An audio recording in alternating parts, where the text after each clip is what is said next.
Welcome. Today, we re-diving into the fascinating world of winter weather complaints, where modern expectations collide spectacularly with the laws of thermodynamics. Buckle up, because Mother Nature doesn't accept refund requests. 1. A guest at a mountain resort checks the weather forecast, sees it says 20 degrees Fahrenheit, and still arrives in flip-flops and a tank top. Upon stepping outside, they rush back to the front desk, demanding to know why nobody warned them it would be this cold. The forecast literally said 20 degrees. They insist the resort should have sent a personal text message reminder because forecasts are just suggestions. Apparently weather apps are now just vibes, not actual data. 2. Skiers complain that the snow is too crunchy in the morning and too slushy in the afternoon. They want the resort to maintain consistent snow texture throughout the day. One guest suggests the mountain install climate-controlled domes over the slopes. Another writes a review stating that the sun ruined their experience by doing what the sun has done for billions of years. Should we email the sun and ask it to tone things down? 3. A homeowner discovers ice forming on their driveway overnight when temperatures drop below freezing. They call the city council to complain that someone is making their driveway slippery. They suspect neighbors are spraying water on it as a prank. When informed that water freezes at 32 degrees Fahrenheit, they argue this shouldn't apply to private property. Physics. Now with terms and conditions. 4. Tourists book a winter getaway, hoping for snow. Snow. Arribes. They're now upset because the snow is falling during their outdoor dinner reservation. They ask hotel staff if the snow can be rescheduled to nighttime hours only. One suggests that snowfall should require permits and posted schedules, like construction work. Yes, let's have the clouds file paperwork and 5.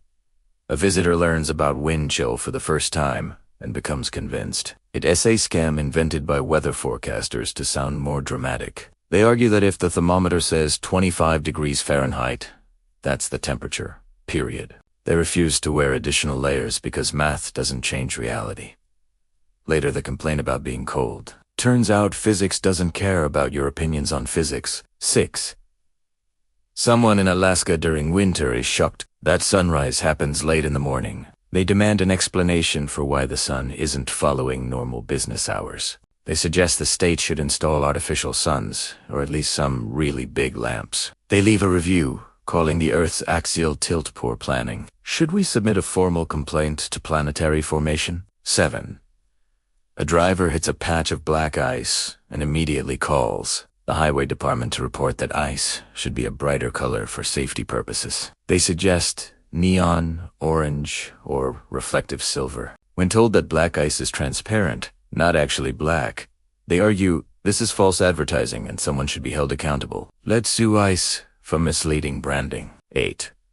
Residents complain that snowplows come through too early in the morning, walking them up. When the city adjusts the schedule, the same residents complain their streets aren't plowed early enough. A town hall meeting devolves into arguments about whether snow removal should happen in some kind of quantum state where it is both done and not done simultaneously. Schrodinger's snowplow. The only solution. 9. A homeowner is delighted by the beautiful icicles forming on their roof. 3 days later, they were furious about water damage and called their insurance company to report attack by frozen water. When the adjuster explains this is what icicles do, they argue that icicles should be decorative only. They want them redesigned to not melt. Ornamental ice that defies thermodynamics. Somebody get on that. 10. A tourist arrives at a lakeside resort in January and is baffled that they cooey and go swimming. They argue they paid for lake access, and ice is technically still the lake. They demand the resort provide heated hammers to break through the ice, or issue a partial refund. The brochure showed water, not solid water. Contract law versus states of matter. An epic showdown. 11. Parents are thrilled when school is canceled due to heavy snow, more family time. By 10 a.m., the same parents are calling the superintendent demanding to know why school isn't back in session. The snow hasn't stopped.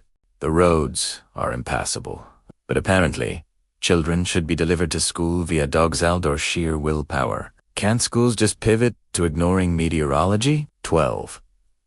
Someone discovers frost patterns on their car window and assumes it's vandalism. They file a police report describing intricate designs that no natural process could create. When informed that frost naturally forms in crystalline patterns, they double down, insisting their car specifically was targeted because it's too perfect, arresting molecules for a conspiracy to be beautiful. 13.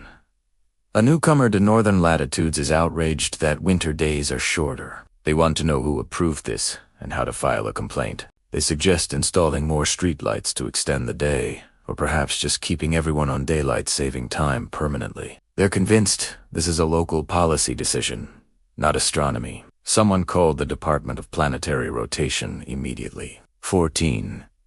A resident measures snow in their front yard versus their backyard and discovers a 3-inch difference. They call the weather service to report incorrect snowfall data. When told the wind creates drifts and uneven distribution, they argue snow should fall equally like civilized precipitation. This is discrimination against their backyard. Equal opportunity snowfall. A civil rights issue. 15.